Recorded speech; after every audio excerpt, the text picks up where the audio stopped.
السلام علیکم ورحمۃ اللہ وبرکاتہ۔ حضرت مولانا ارشد مدنی صاحب دامت برکاتہم العالیہ کا الیکشن کے موقع سے یہ واضح مشورہ ہے کہ جہاں کہیں سیکولرازم کے علمبردار افراد آگے بڑھ رہے ہوں ان کو آگے بڑھا دیا جائے اور ان کو کامیاب کیا جائے۔ اور ہم بھی اس سلسلے میں مشورہ دیتے ہیں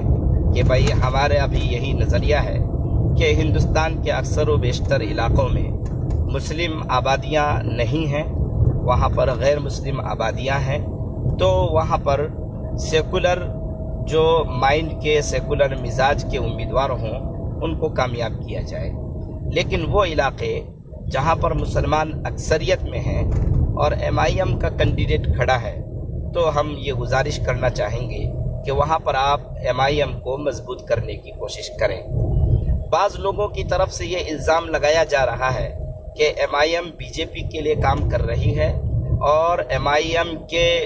سپریم لیڈر اسد الدین اویسی صاحب BJP کے ایجنٹ ہیں۔ بعض معتبر افراد کے ذریعے مجھ تک بھی یہ بات پہنچی، تو کل علماء کرام کے وفد کو لے کر میں نے خود اسد الدین اویسی صاحب سے ملاقات کی اور اس سلسلے میں وضاحت طلب کی، تو انہوں نے مجھ سے یہ کہا کہ جو صاحب بھی یہ بات میرے سلسلے میں کہہ رہے ہیں، میں ان کے لیے عمرے کا ٹکٹ دیتا ہوں، میں بھی خود عمرے میں چلتا ہوں، روضہ رسول میں جا کر نبی پاک صلی اللہ علیہ وسلم کے قدمین مبارکین کی طرف ہم لوگ کھڑے ہو جائیں گے۔ اگر ان کے پاس میرے سلسلے میں یہ واضح دلیل ہے کہ میں BJP کا ایجنٹ ہوں اور BJP کے لیے کام کر رہا ہوں، تو وہ میری ہلاکت کے لیے بد دعا کریں گے وہاں کھڑے ہو کر کے، اور میں ان کی بد دعا پہ آمین کہوں گا۔ اس سے بڑی اور کوئی بات نہیں ہو سکتی ہے۔ میں نے اور بھی بہت ساری باتیں ان سے کی جس کا جواب انہوں نے بڑی جرأت مندانہ طریقے سے دیا، اور میرے ساتھ علماء کرام کا ایک پورا وفد تھا، مختلف لوگوں نے مختلف باتیں کی، لہذا میں اس سلسلے میں مکمل شرح صدر ہوں کہ MIM BJP کے لیے کام نہیں کر رہی ہے۔ MIM کے سپریمو اسد الدین اویسی صاحب BJP کے ایجنٹ نہیں ہیں۔ نمبر 1 بات ہماری یہ تھی۔ نمبر 2، کشن گنج اسمبلی حلقے کے سلسلے میں میں یہ گزارش کروں گا کہ ابھی تک کے سروے کے مطابق اور حالات کے مطابق 70% ووٹرز کا جو رجحان ہے وہ یہ ہے کہ MIM کو ووٹ ڈالا جائے، پتنگ میں ووٹ ڈالا جائے، قمر الہدا کے لیے ووٹ ڈالا جائے اور قمر الہدا صاحب کو کامیاب بنایا جائے۔ بعض لوگوں کے ذریعے یہ جو افواہ پھیلائی جا رہی ہے کہ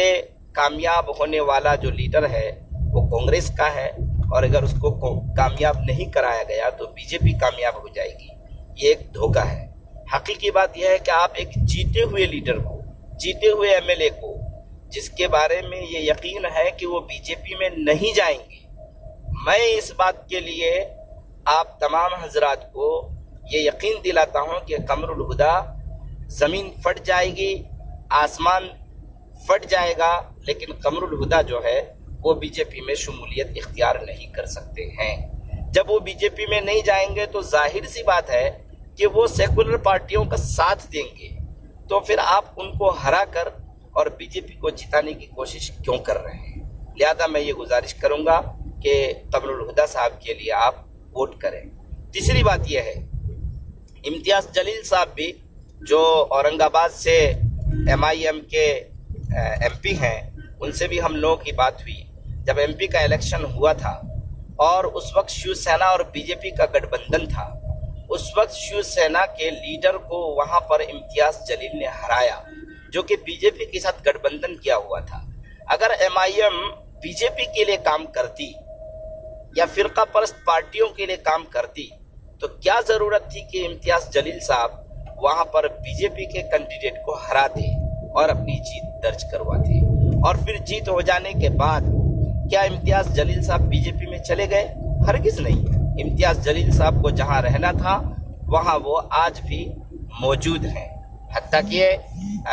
الیکشن کے بعد جب پہلا پارلیمنٹ کا جلسہ ہوتا ہے تو اس جلسے کے موقع پر تمام جو MPs ہوتے ہیں ان کا ایک گروپ پوسٹ بنایا جاتا ہے، جس میں نریندر مودی بھی ہوتے ہیں، تو اسد الدین اویسی صاحب نے اس گروپ پوز کو دینے سے بھی منع کر دیا۔ انہوں نے خود کہا کہ پھر میں ذہنی شکار ہو گیا کہ بھائی یہ کرنا چاہیے کہ نہیں کرنا چاہیے، اور بالآخر میں نے یہ فیصلہ لیا کہ میں اس کے ساتھ گروپ پوز بھی